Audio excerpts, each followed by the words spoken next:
যে শেখ হাসিনাকে ফেরত পাঠাতে হবে। আমি আনফরচুনেটলি সেটা হয়তো হাইলাইট হয় নাই, আমি এটা একটু সমালোচনা করে আমার ফেসবুকও লিখেছি।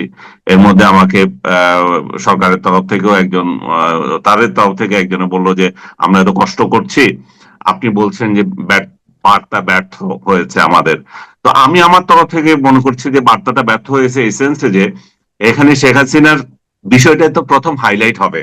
আমাদের ইউনূস সাহেব বলতে ব্যর্থ হয়েছেন তা না, মানে আমাদের স্ট্র্যাটেজিক পয়েন্ট থেকে আমাদের যে তথ্য, যারা এখানে আমলা যারা আছে তারা যে এই বৈঠকটাকে কিভাবে বিশ্ব দরবারে প্লেস করবে, বাংলাদেশিদের কাছে করবে, সেই জায়গায় এই ব্যর্থতার বিষয়টা আমি তুলে ধরেছি। ব্যর্থতা এই সেন্সে যে আমাদের প্রথম কথা হচ্ছে যে শেখ হাসিনাকে ফেরত পাঠানোর জন্য বাংলাদেশ বলেছে দীর্ঘ 8 মাস পর, এবং ভারত শেষ পর্যন্ত বৈঠকে বসেছে। এটাই হচ্ছে প্রথম বার্তা, কিন্তু এই বার্তাটা ঠিক মতো যায়নি।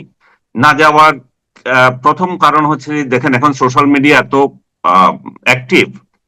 সোশ্যাল মিডিয়া অ্যাক্টিভ মানে হচ্ছে যে আপনি কি করেছেন সঙ্গে সঙ্গে জানিয়ে দিচ্ছেন সরকার। আমাদের ডক্টর ইউনূসেরও সোশ্যাল মিডিয়া আছে, তার হ্যান্ডেলে এটা এসেছে, এবং নরেন্দ্র মোদীর সোশ্যাল মিডিয়া হ্যান্ডেলেও এসেছে। সে বাংলাতে এবং ইংরেজিতে ডক্টর ইউনূসকে ট্যাগ করে তার বার্তা দিয়েছে। আমাদের তরফ থেকেও সেটা দেওয়া হয়েছে, কিন্তু আমরা দিয়েছি জাস্ট বৈঠক হয়েছে বিমস্টেকের সাইড লাইনে একটা ছবি দিয়ে দিয়েছি, আমাদের কোনো বার্তা নাই এখানে। কিন্তু তার জায়গায় বার্তা আছে, তার জায়গায় এখানে সংখ্যালঘু নির্যাতনের কথা আছে, এখানে শান্তি শৃঙ্খলার কথা আছে, এখানে বহুমাত্রিক, যেভাবে আমরা বলি ইনক্লুসিভ ইলেকশনের কথা যে বলছি, রাজনীতির কথা বলছি, সেই বার্তা আছে। সবগুলো কিন্তু তার এই টুইটারের কত শব্দের যে 160 শব্দ বা এর মধ্যে কিন্তু সে দিয়ে দিয়েছে। কিন্তু আমরা কিন্তু এটা দিতে পারি না, আমরা এটার জন্য অপেক্ষা করতেছি। প্রেস রিলিজ যাবে, একটা বিরাট বার্তা আসবে পররাষ্ট্র মন্ত্রণালয় থেকে, এটা থেকে। মানুষের এত টাইম আছে এই জমানায় এগুলো দেখার জন্য, কিন্তু ওইটা নিয়েই তো হয়। এবং ওইটা যদি থাকতো, প্রথম ট্যাগলাইনটা যদি এটা থাকতো যে ডক্টর ইউনূস নরেন্দ্র মোদীর সাথে বৈঠক করেছেন এবং হাসিনাকে ফেরত পাঠাতে বলেছেন, দ্যাটস মেসেজ। আর তো ভালো ইয়ে নাই। আবার আমি আরেকটা জিনিস সমালোচনা করেছি, এই যে আপনার যে ছবিটা দিল, এই ছবিটা মানে কেন এত গুরুত্বপূর্ণ? ডক্টর ইউনূস ওইখানে গিয়েছিলেন বহু বছর আগে, তাকে একটা মেডেল দিয়েছিল সেই ছবি, এই চিন্তা করেন 10 বছর আগে। তো এইটা তখনই বার্তাটা দেওয়া হয় যদি তাদের দুইজনের মধ্যে সেরকম একটা মধুর সম্পর্ক থাকে, যে বন্ধু তুমি আমার কাছে গিয়েছিলে, আমি গিয়েছিলাম, তুমি আমাকে দিয়েছো, দেখো সেই স্মৃতি। যেটা আমি উদাহরণ দিলাম যে ক্লিনটন যখন বাংলাদেশে আসলো, ঘুরলো, সেরকম একটা ছবি যখন ক্লিনটনের সঙ্গে ডক্টর ইউনূসের দেখা হচ্ছে দিলে এটার একটা গুরুত্ব বহন করে। এখানে এটার কোনো গুরুত্ব নাই। যদি না এখানে যদি সায়েন্স এবং যুবকদের এগিয়ে নেওয়ার ক্ষেত্রে, তাদের গবেষণার ক্ষেত্রে যদি কোনো আলাপ হতো, সেই জায়গায় একটা স্মৃতি যদি দিত, ঠিক আছে, এটা একটা ইয়ে ছিল। তো এখানেও দেখা যাচ্ছে যে একটা একপক্ষীয় একটা ইয়ে আবদার, যে আমার সাথে মানে একটা দুর্বলতা এখানে প্রকাশ পায়। এই ইয়েতে রিসিপ্রোকালি আপনাকে কি দিচ্ছে? আপনাকে তো কিছু দেয় নাই। আপনি একটা ছবি বহন করে নিয়ে গেছেন। সবচেয়ে গুরুত্বপূর্ণ যে বিষয়টা, উনি এর আগে যে কয়জন রাষ্ট্রনায়কের সাথে দেখা করেছেন, যেখানে গিয়েছেন, জুলাই বিপ্লবের স্মৃতি বহন করে নিয়ে গেছেন। একটা বড় অ্যালবাম করেছে তারা, যে অ্যাট্রোসিটি নিয়ে এবং ছেলেদের আর্ট নিয়ে, সেটা একটা বিরাট বার্তা বহন করে। এখানে তো সবচেয়ে বেশি জরুরি ছিল সেই বার্তাটা দেওয়া। শেখ হাসিনার যে ছবি, শেখ হাসিনার যে অ্যাট্রোসিটি এখানে যে চালিয়েছিল, তার একটা ছবি তাকে উপহার দেওয়া। দেখেন এই মহিলা, এই ভদ্র মহিলা, আপনারা তাকে আশ্রয় দিয়েছেন, এই ভদ্র মহিলা কি করেছে, আমরা কেন তাকে চাচ্ছি, সেই বার্তাটা তো এখানে যায় নাই। এবং ইন্ডিয়ান মিডিয়ার তরফ থেকে যে বার্তাটা প্রথম এখানে প্রচার হচ্ছে, বাংলাদেশি মিডিয়া ওইটা করছে, আমি এই জায়গায় খুব সমালোচনা করি। বাংলাদেশ আসলে জানে না সে তার কোনটা ইম্পর্টেন্ট, কোনটাকে হাইলাইট করতে হবে। বাংলাদেশ মিডিয়াগুলো হাইলাইট করছে ইন্ডিয়া কি বার্তা দিয়েছে সেটা, বাংলাদেশ কি বলেছে সেটা হেডলাইন করছে না। আমি যদি একেবারে স্পেসিফিক বলি, আপনি দেখেন প্রথম আলোতে, দেখেন প্রথম আলোর প্রথম আজকে রিপোর্ট কি, ইন্ডিয়া কি বার্তা দিয়েছে। ইন্ডিয়া বার্তা দিয়েছে যে এই যে রাজনৈতিক বাকওয়াজ যেগুলো হয় আর কি, যে রাজনৈতিক জনপ্রিয়তার জন্য যে সমস্ত আওয়াজ তোলা হয়, রাজনৈতিক নেতারা যে সমস্ত বক্তৃতা দেন, এগুলো যাতে কম করা হয়। হ্যাঁ, এই এটা কি মনে হয় যে সেভেন সিস্টার্স নিয়ে যে কথা বলছে ডক্টর ইউনূস চীনে, সেরকম সেই ধরনের কথা যাতে না তোলে, এটাই কি বার্তা? আপনি ঠিকই ধরেছেন। কারণ ভারতও জানে যে এগুলো হচ্ছে এক ধরনের বাকওয়াজ বক্তৃতা, জনগণকে খুশি করার জন্য। তো তারা সেটাই বলেছে যে এই মুহূর্তে এই সমস্ত বাকওয়াজ বক্তৃতার দরকার নাই। আমাদের দরকার সম্পর্ক, আমাদের দরকার শান্তিপূর্ণ অবস্থান, আমাদের দরকার সীমান্তের নিরাপত্তা। আমরা চাই বাংলাদেশ শান্তিপূর্ণ একটা দেশ থাকুক, বাংলাদেশে বহুমাত্রিক রাজনীতি থাকুক। ওরা যেটা প্রকাশ্যে বলে নাই সেটা হচ্ছে আওয়ামী লীগ সহ সব রাজনৈতিক দল যাতে সামনে ইলেকশনে থাকতে পারে, রাজনীতি করতে পারে। হম হম এটাই, এই গত 15 বছরে তো তারা এই কথাটা যদি বলতো তাহলে তো অন্তত তাহলে আজকে ওই শেখ হাসিনাকে তাদের কাছে আশ্রয় দেওয়ার মতন পরিস্থিতি হইতো না, গত 15 তাই না? বছরে তারা কেন বলবে? গত 15 বছরে তারা এত আরামই ছিল, তাদের যা চাইছে তা দিছে। শেখ হাসিনা বাংলাদেশকে তো তাদের আরেকটা রাজ্য করে রেখেছিল, তাই না?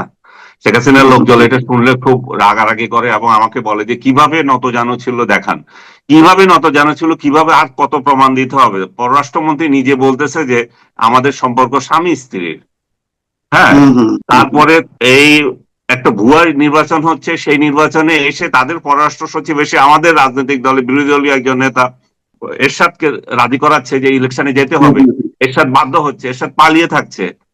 আমাদের রাজনীতিতে কিভাবে কে দাঁড়াবে না দাঁড়াবে সেগুলো তারা ঠিক করে দিচ্ছে। আমাদের মন্ত্রীগুলা এক একটা তলে তলে আমাদের ঠিক হয়ে গেছে। সেই ওবায়দুল কাদের সে বাণী আপনি নিশ্চয় মনে আছে আপনার।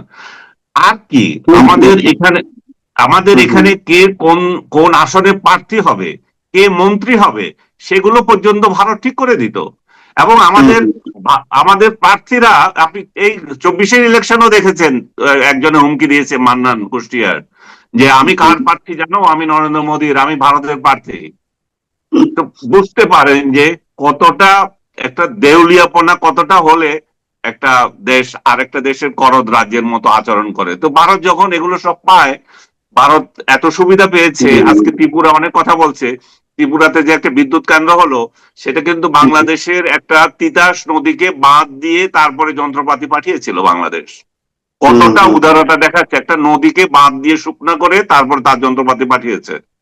এগুলো আবার আমাদেরকে যখন খোঁটা দেয় এই করেছে সেই করেছে, তখন আমাদেরও তো গায়ে লাগে। শেখ হাসিনা যেটা করেছেন রাজনৈতিকগত ভাবে এটা ভুল করেছে, কিন্তু সম্পর্ক উন্নয়নের ক্ষেত্রে আমি অবশ্যই বলবো যে তার আমলে যে সম্পর্কের যে মাত্রা ছিল, সম্পর্কে সৌহার্দ্যপূর্ণ সম্পর্ক ছিল, সেটা আমরা ফেরত চাই, সেটা দরকার আমাদের।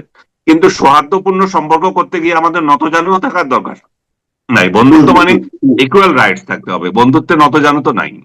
ভারত আমাদের স্বাধীনতা যুদ্ধে অবদান রেখেছে, ভারত আমাদের নিকটতম প্রতিবেশী, তাদের কাছে কারণে অকারণে আমাদের অনেক চাহিদা আছে, তাদেরও চাহিদা আছে। সো আমরা দুই পক্ষ যাতে এখানে ভালোভাবে থাকতে পারি সেটা আমাদের দরকার। এবং শেখ হাসিনা যে পলিসি এখানে রেখে গেছে সেই পলিসি হয়তো আমরা মেনটেন করব না, কিন্তু বন্ধুত্বের রিলেশন তো আমরা বাদ দিতে পারি না। ডক্টর ইউনূস অবশ্যই সেই পথে আগাতে হবে। বন্ধুত্বের রিলেশন বাদ দিয়ে ফাঁকা আওয়াজ করা এবং ফালতু লোকদের কথার মত যে সমস্ত কথাবার্তা বলে ওই ফালতু লোক, রাস্তার লোকজন, যে ভারত বিরোধী, ভারতের সাথে ইয়ে করা, ফাঙ্গাল অর্ডার, এই সমস্ত ফাউল যে সমস্ত কি বলবো এগুলা, দেশে বিদেশে বসে বসে বাণী দেয়, এদের এদের বাণী যদি আবার রাষ্ট্রীয় বাণী এক হয়ে যায় তাহলে তো সর্বনাশ। তাহলে তো আমাদের আমাদের আমাদের দুই প্রতিবেশী একসাথে আমরা থাকতে পারবো না। আমাদের তো কারো ইচ্ছে নাই যে একজন আরেকজনের সাথে লড়ার জন্য। ডক্টর ইনু যে বাণীটা দিয়েছে নিঃসন্দেহে সেটা কূটনৈতিক দৃষ্টিকোণ থেকে ভালো বাণী ছিল না, যেটা নিয়ে এত আপনি যেটা উদাহরণ দিলেন যে চীনে গিয়ে উনি যেটা বললেন, সেভেন সিস্টার নিয়ে যেটা বলেছিলেন যে আমাদের ওরা ল্যান্ডলক, ওরা আমাদের বাংলাদেশ হচ্ছে যে এখানে সুবিধা অবস্থানে আছে, বাংলাদেশকে ব্যবহার করতে হবে নদী সমুদ্রে যেতে হলে। এটা নীতিগতভাবে এটা কমপ্লিটলি ঠিক আছে কথাবার্তা, মানে আক্ষরিক অর্থে। কিন্তু কূটনৈতিক অর্থে তো আমরা সেটা বলার দরকার নাই। তাহলে আমরা এটা বলার প্রেক্ষিতে তারা কি মনে করলো? তারা মনে করলো যে ওই যে চিকেন নেক নিয়ে আমরা কথা বলছি, তাহলে আমাদের ওই নেক নিয়ে আমাদের সতর্ক থাকতে হবে। ওইখানে বাংলাদেশে চায়নার প্রভাব বিস্তার হচ্ছে। তো সবগুলো মিলিয়ে তাদেরকেও আমরা একটা আতঙ্কগ্রস্ত করছি এই সমস্ত কথাবার্তা বলে। তো আমাদের তো এটা আতঙ্কগ্রস্ত করার দরকার নাই, কারণ আমরা তো আসলে বেসিক্যালি এটা চাই না। আমরা যেটা চাই সেটা তো শেখ হাসিনা অলরেডি দিয়ে দিয়েছে। আমরা তো বরং উল্টো বলতে পারতাম যে চিটং বন্দর ব্যবহার করার অনুমতি তো অলরেডি ভারতের আছে।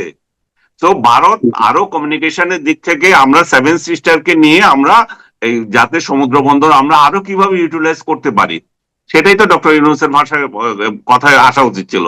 কিন্তু যেটা অলরেডি আছে সেটা নিয়ে ওইখানে বলার কোনো মানে আমি দেখি না আর কি। সেই কারণে এই ভুল বুঝাবুঝিটার সৃষ্টি হয়েছে। আমি 100% বিশ্বাস করি যে ডক্টর ইউনূস নেগেটিভলি কোনো কিছু বুঝাতে চান নাই। ওনার বক্তব্যটা ভারত ভুল বুঝেছে, কারণ প্রেজেন্টেশনের দুর্বলতার কারণে, কারণ কূটনৈতিক ভাষা উনি হয়তো এখনো আয়ত্ত করেন নাই সেসব কারণে। হুম। তারপর সব মিলে মানে বলা যায় যে মানে আমরা আসলে মানে আমাদের প্রায়োরিটির দিকটা আমরা এই বৈঠকে আসলে তুলে ধরতে পারলাম না, মানে সেই প্রচারটা সরকারের পক্ষ থেকে সেটা হইলো না। আমরা আমাদের বক্তব্যটা অবশ্যই তুলে ধরেছি, তাদের কাছে আমাদের বার্তা ঠিকই গিয়েছে।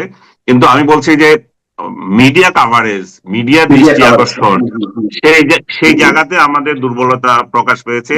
এবং সেই দুর্বলতা আমাদের শেখ হাসিনার আমলেও ছিল, খালেদা জিয়ার আমলেও ছিল। কারণ আমাদের এই সমস্ত স্ট্র্যাটেজিক জায়গায় যারা বসে আছে আমলাগুলা, ওদের ওই সমস্ত জ্ঞান নাই কিভাবে করতে হবে। ওরা ভারতের সাথে পাঙ্গা লড়তে চায়, কিন্তু ভারত কিভাবে এই সমস্ত স্ট্র্যাটেজি গুলো শিখে কৌশলে তার বার্তাটা কিভাবে মিডিয়ায় প্রচার করতে হয়, কিভাবে মিডিয়ায় দিয়ে প্রেসার তৈরি করতে হয়, এগুলো তারা শিখে গেছে।